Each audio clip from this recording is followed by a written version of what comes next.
And now you're the Lord of Pelargir. Voila! Ta-da! Oh my gosh.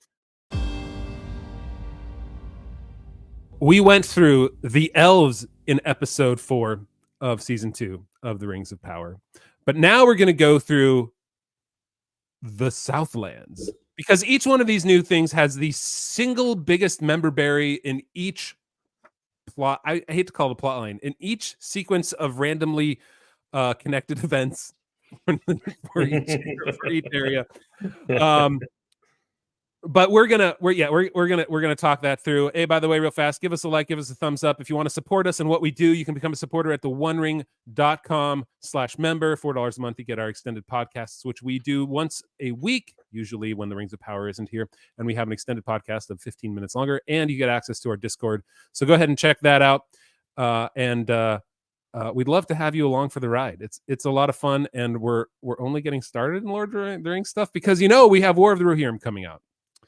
That'll be interesting still. Okay, so this sequence of events, again, we end up like my point that I made in the last episode was we end up exactly where we started from at the end of this whole sequence of events in the Southlands.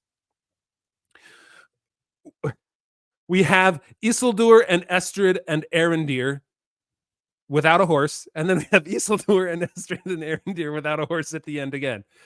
So here's what happens in the Southlands. Let me jump up to that point in this episode. So Arondir and Isildur are randomly yelling for Theo.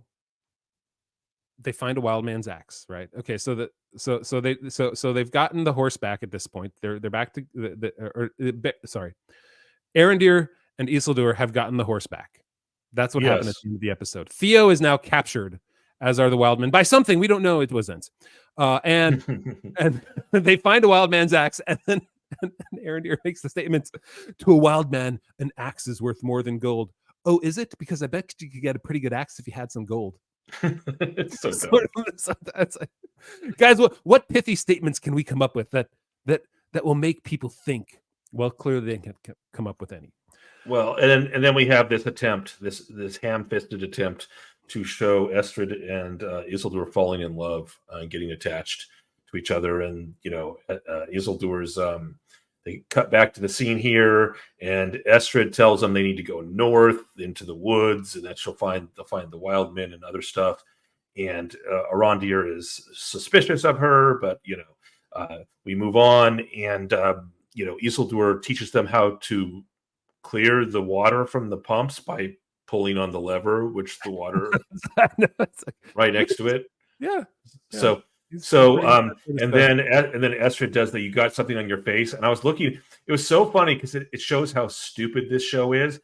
They have a whole scene where, like a sub scene, where she's like trying to wipe something off his face. I know what you're going to say. There is no dirt. I mean, it's all dirt. First of all, their whole relationship is based on dirt and mud. Like this is what I've learned. And his whole face is blood and lies. And she wipes his face, but she wipes a part of his face which has no extra dirt on it. So there's nothing. Literally changes nothing. And then she says, "There, that's better," or something like that. It's like, look at his face; it's still a dirty mess. Yep, and you moved none of it. It isn't even like his face was dirty and you like pushed off a clump or something like that. Nope. Literally, you just touched a part that had no dirt on it, and then you moved on with your dialogue because these actors are so bad. I will say at least after Arondir asks Estrid, like, what's up with that wound on your neck after this love built in lies, and she says, oh, I fell asleep too close to the fire. Got this massive burn on my neck from, like, really, your hair didn't catch on fire? It was just at least Arondir didn't see through that lie, so I'll give him that. Did see through, you mean? He did see through. He did. Sorry, did I say didn't? He did see through the lie. So yes. Arondir is apparently the only one with any modicum of intelligence, 2 brain cells to rub together. So he figures out that that's a stupid lie. She's lying, and it's a mark of Adar, and so she's a traitor, right? So she's told them go north, and it was going to all be a trap, right? Because she's a traitor. So what do? They're like, let's go north, right into the trap. With just you and us. We didn't take anyone with us, just three of us. Yeah. and you in monocles, and then us kind of feeling bad I- about you being in monocles. I guess I think it's. I think it's funny. Monocles. Monocle is the I thing you said put on your eyes. monocles. Yeah, that's right. She's got 2 little monocles and she's squinting Might out have at you been the whole time. So, manacles is what I meant. I Yeah. think it's funny because the way that they make their relationship, she's mad that he's mad at her for being a traitor. That's how we should have some sort of pity for her, Right. because she's mad that he's mad for her Which being a traitor. literally the only people that care, that think along those lines, 13-year-olds. Yeah. That's even giving them some credit if it's a 13-year-old. Like, I think it's more No, like 13-year-olds. Actually, the Yeah. early teens. It's one of those things. I'm a former teacher. I'm father of a lot of kids. There's that age where when they get caught doing something wrong, and you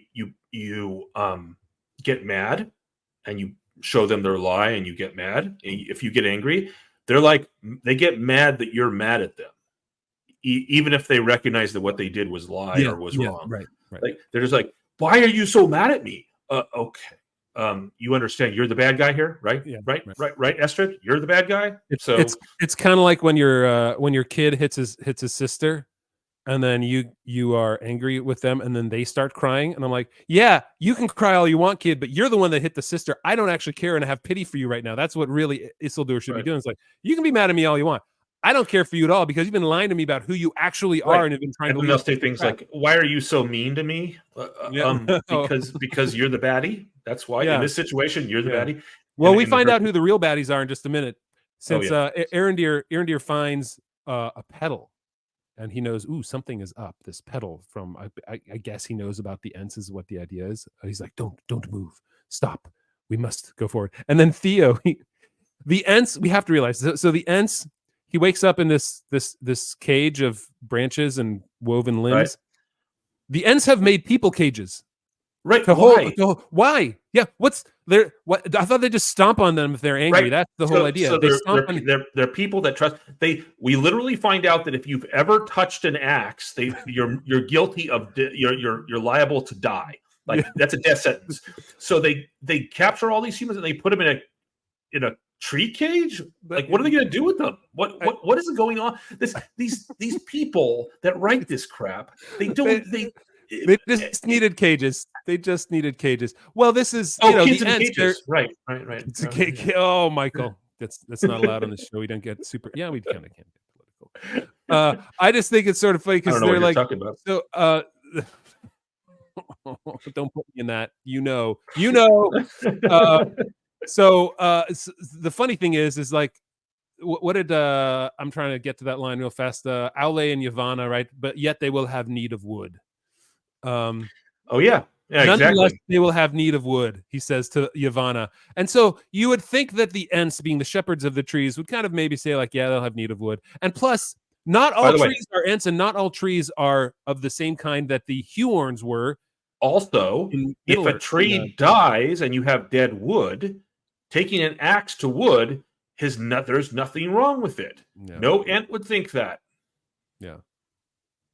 So they haven't killed anybody, these guys that they were there. They just don't like him because apparently they touched wood with an axe at some point. And then we get the scene where, go ahead. Yeah, go ahead. Just keep going. Okay. too much dumb. So Arendir, Isildur, and Estrid, can we get some consonant started names here?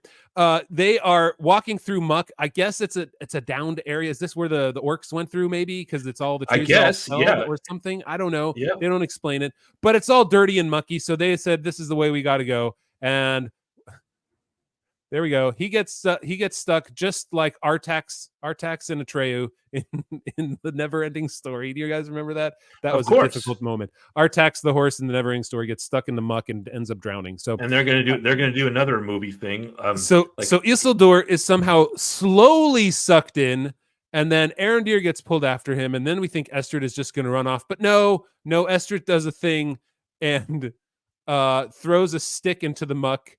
And thinks, okay, this is the way to get them.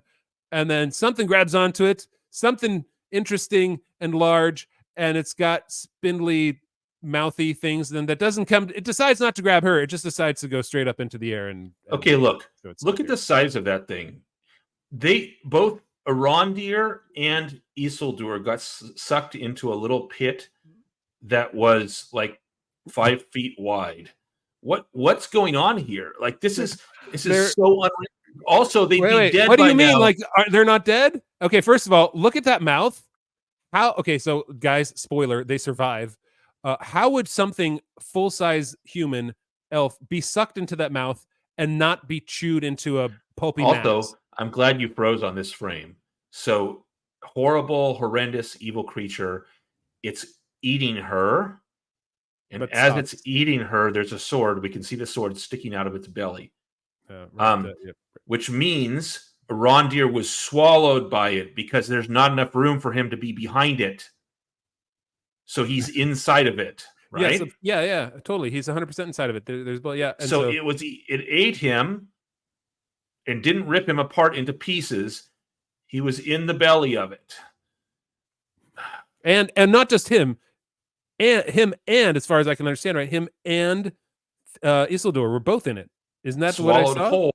Swallowed whole through those tentacles, which they would have to be ripped into body parts to feed into those tentacles. Let's watch this again. There's the mouth. It comes out. How are you going to fit a whole elf through there? First of all, it's an antler mouth. Let's take a look at those teeth. They're antlers.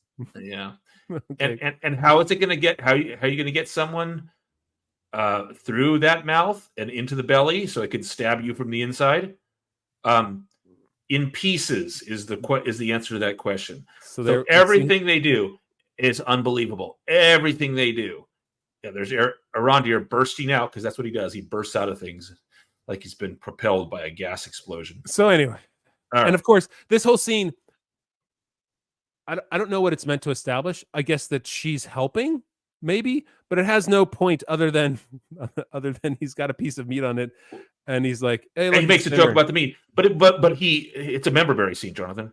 So remember, he says he gives a direct line from Lord of the Rings books. He says, there are nameless things in the deep places. Oh, of yes, this world. Right. Yeah, that's Gandalf's line. That's true. So he's quoting Gandalf, and but everyone, all their relationship is based in mud.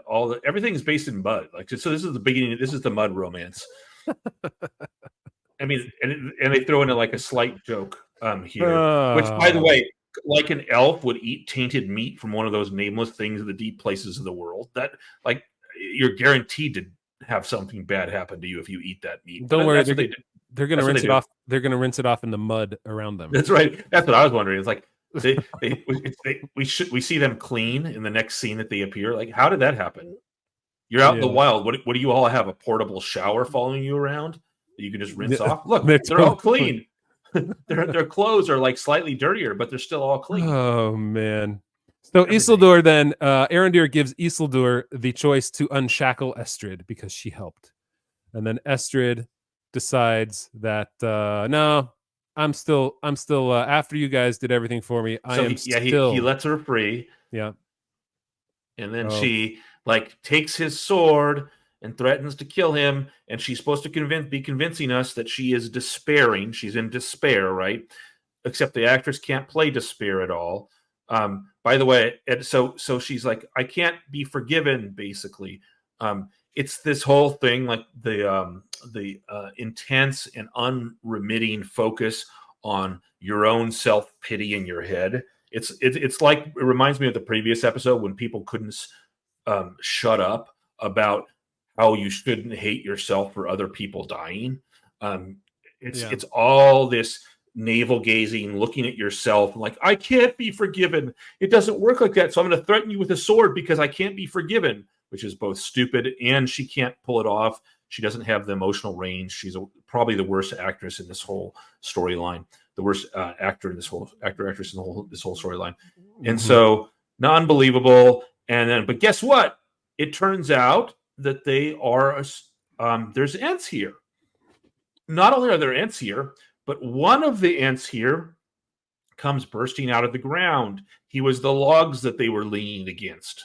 Apparently, Amazon tells me that his name is Snaggleroot if I mouse over the character names in X-Ray. So Snaggleroot is one of the Ents, but you have to understand, we later find out that he's been killing people, and taking vengeance from in the name of the forest, like Winterbloom, who's the other ant. The female ant is Winterbloom. And but we can tell from the way he bursts out of the ground, he's literally been there for years and years, not moving, in order to be covered by all the dirt that he's covered with. But anyway, he comes bursting out of the ground, and then we get the stupid line of, "Hast thou ever touched an axe to wood in life?" Arondir's yes. And have you also seen my breastplate, which is actually made out of wood? We took wood and we carved. And he's like, "Have you heard of this guy, Kieran the Great Shipwright? He makes these really small swan boats out of wood." Heard about that guy once. It's so true. Literally, you stupid ant. Yes, wood is used by all of us, and so she's going to kill him because of that. But she doesn't kill him because he apologizes a lot. What? No, she's like that. Forgiveness takes an age, which is great for him because he'll live a long time. But Theo, he's like, why does she kill him? He can't be forgiven. Apparently, it's gonna take more than an age. So this scene, I think the only point that can be taken out of this scene is that they say the orcs went north. That's it. Not that they couldn't find a huge path that the troll was making through it, or perhaps go to Mordor and be like, let's see, which way did they go? Oh, that way, where the big broken trail of trees of destruction. Where maybe those Ents should go if they want to actually do something about it. Whatever. So the whole point of this scene was, I guess, there was that, but then to save Theo. So here's the thing. So Theo gets saved. Let's take this sequence of events from the last episode to this episode that happens here in the Southland under consideration. So Isildur needs his horse. So Theo says, "Let's go get your horse." Okay. So he's like, "I know where they are. I'll know where the wildmen are." So they go. His big idea is to just walk up to the wildmen and say, "Hey guys," while Isildur grabs the horse.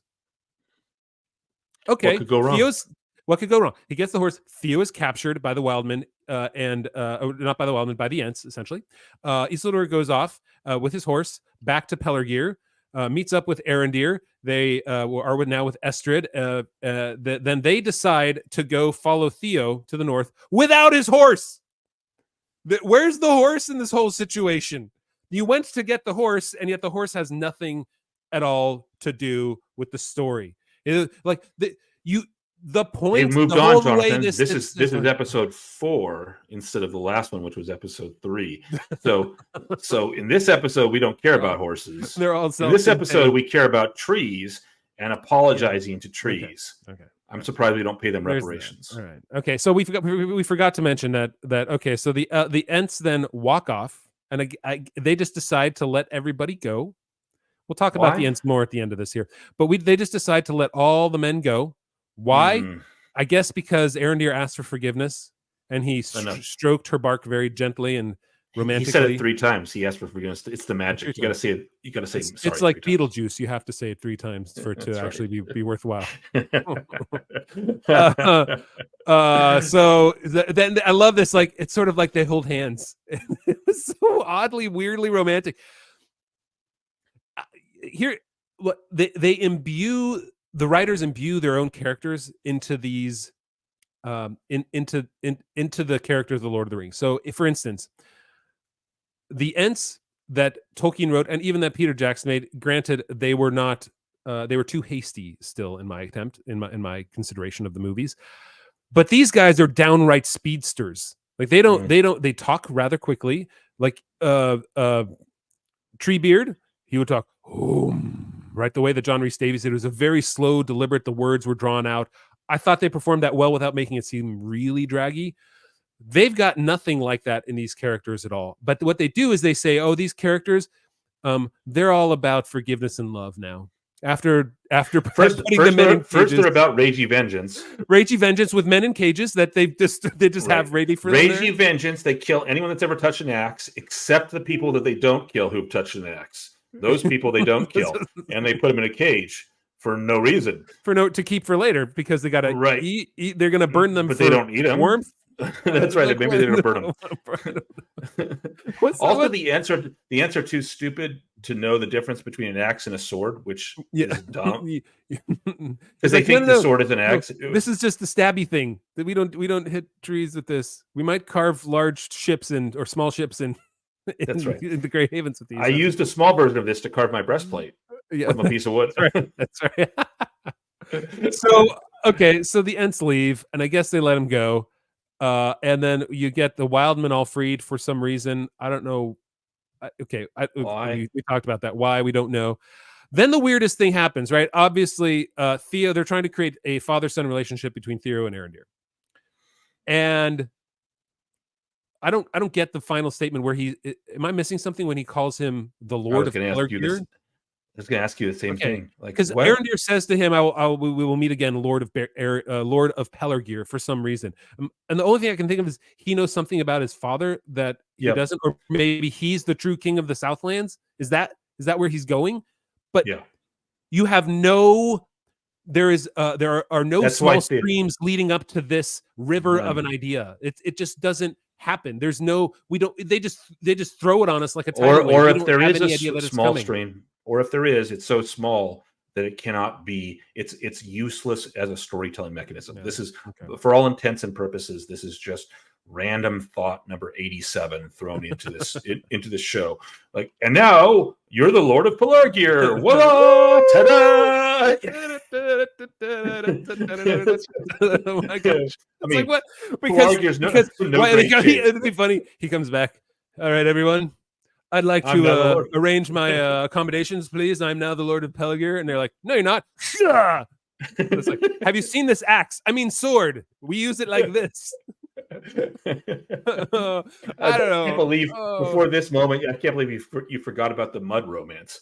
So the mud romance was, we've been given hints of the mud romance where everything about Estrid and Isildur, and they're falling in love. We're supposed to believe they're falling in love in this one episode. They fall in love, and through her wiping dirt off his face, which she doesn't wipe anything, and then him falling into a mud pit, and her getting him out of a mud pit and a mud monster, and then they're all muddy and dirty, and then all of a sudden, and she goes to kiss him, like they're leaning in for a kiss, Isildur and Estrid, and then all of a sudden one of the Southlander, one of the Wildmen comes back, and voila, it's Hagen, and Hagen is her real love or something. Oh my gosh. I still like, why is he in love with her? What has she done? He's dirty and she's dirty. Yeah, they're both dirty. They both have enough dirt. Sufficient dirt has been accumulated that they must fall in love. So this is what we're like Celebrimbor and Halbrand. There is no reason for them, like they spent time together. That's enough for them to be close friends. They spent time together. That's enough for them to be in love. Never mind that she has lied to him. We do not know anything about her other than she was captured by orcs and has a brand. We don't know about, I guess this guy, but we don't know where she comes from. We don't know what her history is. We don't know what motivates her. We have no idea. So neither does Isildur. They can't assume, they can't show nothing to us and tell us, no, Isildur knows more. No, Isildur is in love with her for no reasons at all whatsoever. It's the dumbest love story I probably have ever seen on television. There's you do not understand the attractive power of those mud. Who get dirty together love together. I've been saying a lot recently that this is a 13-year-old story. Everything about this is 13-year-old. I take that back. In this particular aspect, this is a 4-year-old story, because as everyone knows, 4-year-olds they love mud. Mud is the best. They've been playing mud. Goodness. I have kids that when they were little and there were heavy rains in Southern California, they would go out and they would just find mud and roll in it and play in it. They loved the mud. It was so awesome. So now like mud romance, man, it's like a 4-year-old version of Tolkien. Here we go. So let's talk the Ents real fast. This kind of ruins the whole idea of Ent wives, right? There were no more. The Ents weren't together. It was just a husband and wife, I'm guessing, is what they were trying to show. Is that it? I don't know. So we've got the two Ents that are by themselves somewhere else. I guess they're not a community anymore. They have wandering Ents of the world that are going off to see the special places of. Well, remember, this is all supposed to take place in what was formerly Mordor, right? or some adjacent. Well, it's Oh well, south. They're going some Pelargir, adjacent yeah, part yeah. of the Southlands, right? So Yeah, it's the north of Southlands. So Pelar- Pelargir, down by the bay, and they've gone inland. right, but at some north point, of that and on the Mordor side of the river. Yes, because Pelargir is a product of the Anduin flattening out and turning it into a delta. That's why it's this massive port city. let's take a look at the map real fast again. I'll bring that up so that we can take a look here. All right, right there. So follow the Anduin all the way south and right as it before it gets really broad, you have Pelargir right there, down to the right. You got it right here. Sorry. There we go. Right. There it is. I wasn't looking. I need more color coding on here, but yeah. No, I was looking out here. I'm like, it should be right here, and I didn't see it in all the little words. No. So yes, right there. That's where. Where the P in Pelargir is on your map, that's the city right there. See all the crossroads coming to it. So it's a city over a massive river, the River Anduin, and all this is supposed to take place in South Athelion, I guess. This Southland story. Well, no, to the right of Pelargir. Right there, yeah. I don't think this area right there. Yeah, there you go. So I think that's where it's all supposed to take place. So outside of Mordor, between Mordor and the Anduin River. Okay. So the Ents just walk back off into the forest there. So yeah. All right. Okay. It is what it is, guys. Okay. So the Ents. Again, this episode was not a member berry. We're talking like member watermelons here. They're trying to throw things in at us and say, look, we went back to the books. But you really went back to the books for the type of character, not for what Tolkien actually wrote about them. Same thing, right. Barrow-wights, you've ignored what the Barrow-wights actually are. Ents, you've ignored the Entwives, and you've ignored where the Ents are, and the Ents are in a sense a community. The shepherds, plural of the trees, they would be together. They wouldn't be off gallivanting on their own. And in our next episode, we're going to get into Tom Bombadil as we talk about all the stuff going on in Hrun. So, guys, thanks for joining. Give us a like, give us a subscribe. I know that we're dividing these episodes up, but I think they demand long enough, and they demand more of our attention because of what they're throwing at us in this episode. So we'll see you next time. Go to thewarning.com/member to become a member. Give us a like, a thumbs up, and listen to our podcast. We're reviewing The Hobbit when we get back to it. Catch you later. That'll be fun. Bye, freeloaders.